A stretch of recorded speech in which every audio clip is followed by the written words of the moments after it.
નમસ્કાર, હું જણાવવા માગીશ કે અત્યારે જે ગુજરાતની અંદર સમગ્ર ઉષ્ણ લહેર હીટ વેવ જે પસરી ગઈ છે અને અઠવાડિયાની જે હવામાન ખાતા દ્વારા આગાહી આપવામાં આવી છે, આ પરિસ્થિતિને ધ્યાને લઈ અને વડોદરાના શ્રી સયાજીબાગ પ્રાણી સંગ્રહાલયમાં પ્રાણીઓ પક્ષીઓને હીટથી કોઈપણ પ્રકારનો સ્ટ્રેસ ન થાય તેની પૂરતી કાળજી ઝૂ વિભાગ દ્વારા લેવામાં આવી રહી છે। આ તકેદારીના ભાગરૂપે સૌપ્રથમ ઝૂમાં જે છે મૂળ જરૂરિયાત પાણીની હોય, સવાર સાંજ 2 ટાઈમ પાણીનો છંટકાવ કરવામાં આવે છે। પિંજરાઓનામાં અને પિંજરાઓના આસપાસના વિસ્તારમાં, વાડાઓમાં તમામ જગ્યાએ પાણીનો છંટકાવ કરવામાં આવે છે, જેથી ફક્ત પ્રાણીઓને જ નહીં પરંતુ ઝૂ જોવા આવતા સહેલાણીઓને પણ ઠંડક મળી રહે। જે પ્રાણીઓના મોટા વાડાઓ છે એની અંદર અમે સ્પ્રિંકલર્સ ગોઠવી દઈએ છીએ।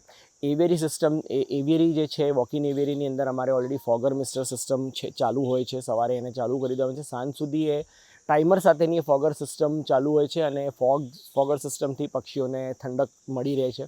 તે ઉપરાંત પ્રાણીઓમાં બરફના ટુકડા આપવામાં આવે છે, જેને આખો દિવસ તેના સાથે રમી કરી અને તેને ઠંડક મેળવે છે।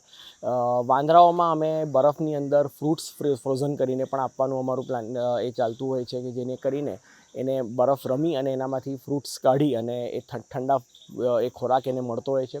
તમામ પ્રાણી પક્ષીઓના પાણીની અંદર વેટનરી સપ્લિમેન્ટ, આપણા જે માણસમાં જે ગ્લુકોન ડી કે ORS જેવા સપ્લિમેન્ટ્સ જેવા વેટનરી સપ્લિમેન્ટ્સ આવે છે, ઓગાળીને રાખી દેવામાં આવે છે, તેથી તે પાણી પીવાથી પણ તે કોઈ પ્રકારે પ્રાણી પક્ષીઓને ડિહાઇડ્રેશન ન થાય, સમગ્ર રીતે હાઇડ્રેટેડ રહે।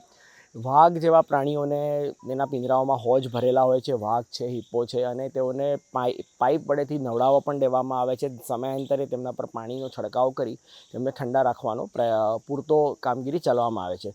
તે ઉપરાંત ખોરાકની અંદર ખાસ કરીને વાત કરું તો સિઝનલ ફળફળાદી અને શાકભાજીનો ખાસ ઉપયોગ કરવામાં આવે છે, તેનું પ્રમાણ વધારી દેવામાં આવે છે, જેમ કે કાકડી, તરબૂચ, શક્કરટેટી ઇત્યાદિના પ્રમાણમાં વધારો કરી ખોરાકમાં આપી દેવામાં આવે છે, જેથી કરીને પ્રાણી પક્ષીઓને ખોરાક મારફતે પણ હાઇડ્રેશન મળી રહે।